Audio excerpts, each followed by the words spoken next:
guys? Sure. So, take a deep breath. Breathe out. Close your eyes for a second. I just want you to think for a couple of minutes that you're training. It can be a partner that you know of, it can be someone in here. I just want you to think in your mind, you're training in the most perfect training scenario, whether they're throwing kicks, they're grabbing you, they're wrist grabbing you, they're doing grappling, and you can counter, like the whole fight it's working out in your way, the way you want it to. So just take a couple of minutes, your best techniques, your best counters, you're fighting a scrub.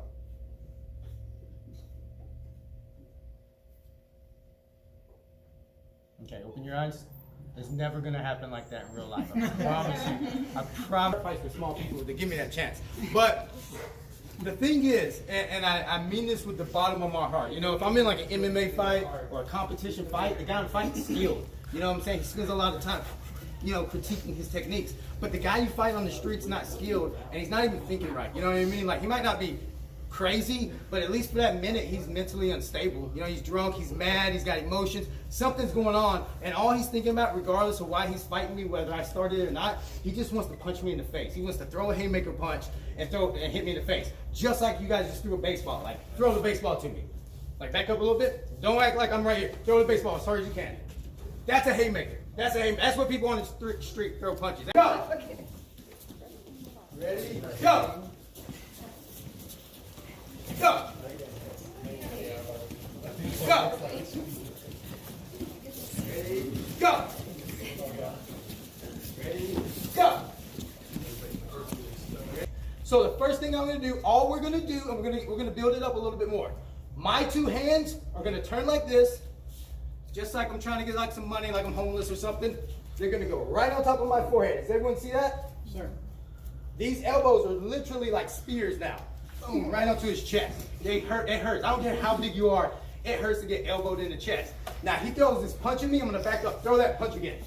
Just hit the air. Throw the haymaker. His body's coming forward. Did you guys see that? If his body is coming forward, throw the punch at me. Throw the punch. Boom. He's already blocking because he wasn't even hitting again.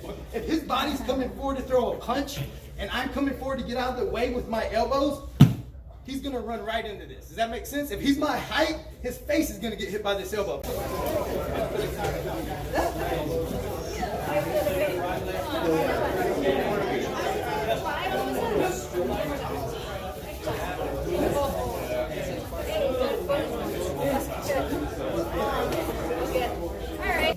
You know what I'm saying? But if I come in like this, as soon as I hit him, I'm gonna hit myself in the face.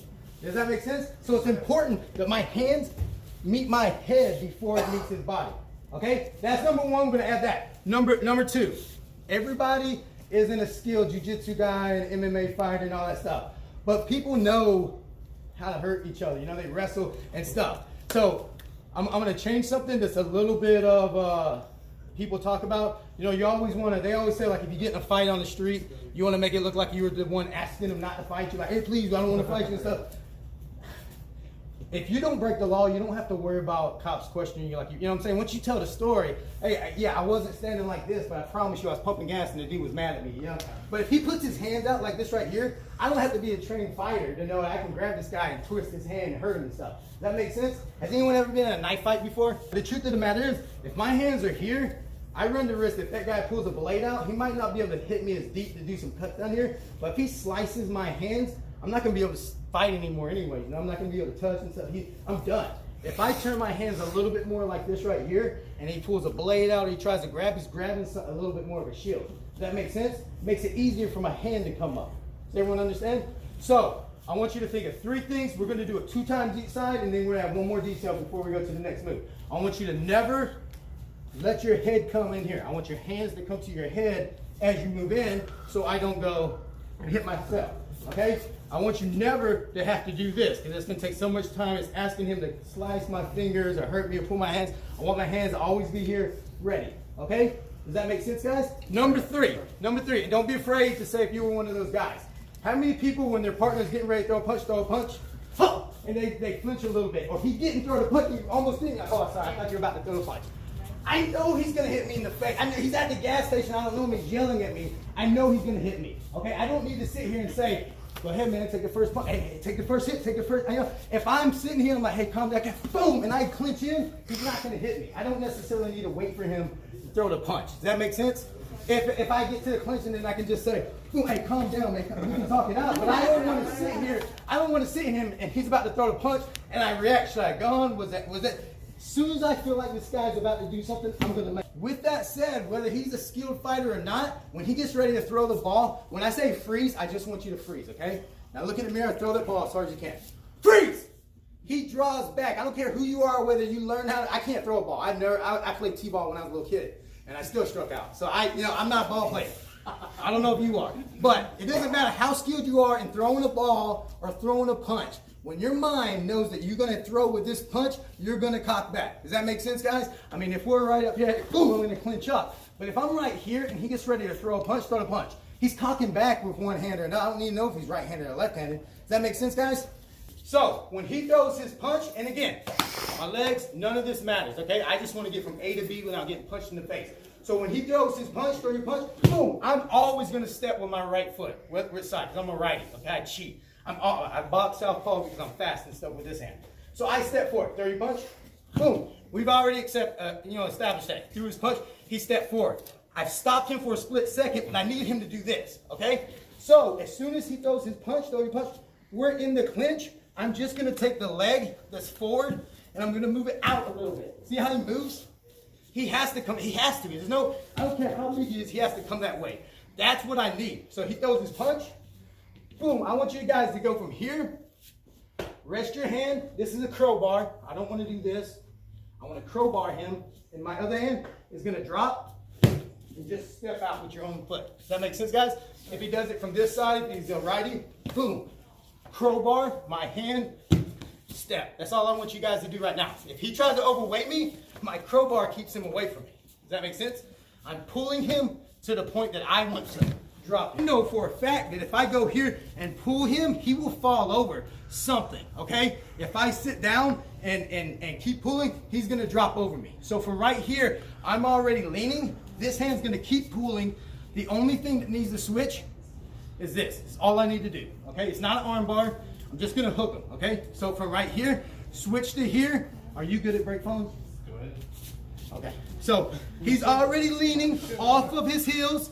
He wants to fall over. I'm coming down, okay? So all I'm gonna do is I'm gonna turn and drop. So it's a drop seoi-nage. First one, 60% of the time it works all the time, okay? But here's the thing, he might be my brother. You know, it's not even my brother-in-law or my cousin or something that's just acting crazy at a barbecue or, you know, had a little too much to drink. He wants to see what I know. I'm not gonna throw him down on a picnic table and break, you know what I'm saying? I don't want to hurt him like that. But I do need to get him off of me, okay? So this is why the next one will work. Also, the reason the next one works is because I'm not going as hard on someone.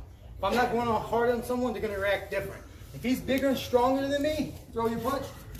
I don't know, man. Throw your punch. Boom. If he's bigger and stronger than me and I try to step out and pull, he might not let me. Hold on. Man, this move works so good. No. So throw the punch again. Boom, okay? So if he's my friend and I don't necessarily want to pull him or he's stronger than me, he might bring this. As simple as if you pull someone, they're going to bring that leg to base out. Now I'm in trouble. I'm in trouble. I can't do anything because he's based out with that leg. Boom. I need to move that leg. So he's got that leg as good base. Boom. Okay? I don't get trapped up in a sweep. I don't have to do a hip throw. Literally, he tripped over his own leg that was stopping him from falling down. He did this to me. So he throws his punch. Boom. I try to step out and pull. He bases out. Now, this foot right here just needs to get behind this foot. So, from here, I'm just going to throw a knee. You okay? Yeah. So, how far are you from? I'll let you see. He throws his haymaker. Boom. I pull out. He steps out. This foot comes up to go behind. Does everyone see that? Sure. All I have to do now, and I take him down. It didn't hurt him. He didn't slam on anything. He didn't land head first. He just went gently down over my leg, and I never got my leg stuck under him. Okay? The worst thing I want to do is take someone down, and now I'm down. Oh, yeah. Now I'm grappling the dude. I want to go boom, boom. This is the only part of this technique that's going to be hard. Okay, guys? I want everyone to come around real quick for a second. This is something I learned a long time ago. I learned this fighting MMA guys, and then it made more sense after MMA. All right, make a fist. Okay, does everyone see this right here? He's got a nice, he's got okay, he probably does a little bit of like curls and stuff. Got, you know, point of the matter is, here's thick and here's thick. This is not thick, right? So this is where people grab. This is also where people slip off. This is where in Hapkido you learn to pull off, pull out and everything, because this is where you slip off. This is not where I want to be. You know, we attack here and stuff, and this is no good. If I pull it here, no one, it pulls him off balance, but my hand gets stuck on this knot, which is his fist. Does that make sense, guys? So as soon as my hand comes on, I pull my hand until it can't anymore. Something's gonna stop it right there. And that's how I know he's not gonna get out of my reach. Does that make sense? If I grab him here, I can do the coolest throws in the world, but as soon as he hits the ground, I'm gonna lose him. If I'm holding here, when he hits the ground, his hand is never gonna come out of my grasp. Does that make sense, guys? So the only technique that you really, none of this you have to think about. This is very normal. This is very normal, you know? That's easy. The thing is, when I get here and I pull and then I take him down, I need to make sure that I keep his hand. I'm holding his hand. Because from there, I can finish the fight without having to go on the ground. My knee, so here's the last thing we're gonna do. And in judo, they call it impact positions, okay? Impact position. He hits the ground, I need to finish with an impact position. So, he throws his punch at me, boom, crowbar hook, I pull, boom, I take him down. My knee goes on him, my other foot's flat, and all my weight is on that knee. Does that make sense?